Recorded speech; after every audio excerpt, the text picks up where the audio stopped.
travailler sur le terrain. Ici, surtout nous félicitons les sous-prophètes ici présents qui est en train de nous aider.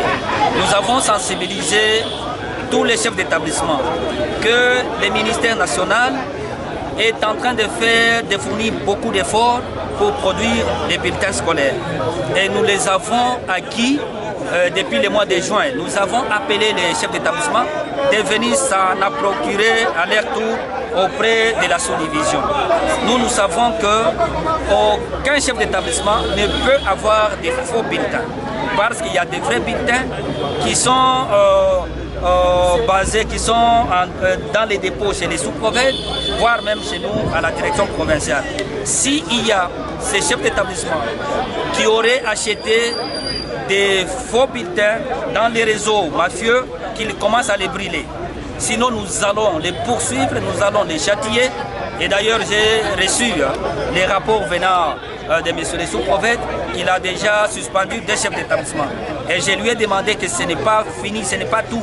Il faudrait aussi les traquer en justice pour qu'on démantèle ces réseaux mafieux. Les messages que nous pouvons adresser aux parents ici, c'est d'appeler les parents d'envoyer les élèves à l'école. Vous voyez que cette année scolaire 2022-2023 est une année normale. Pourquoi nous disons que c'est une année normale? Parce que c'est une année où le calendrier a commencé à la date, donc le 5 septembre.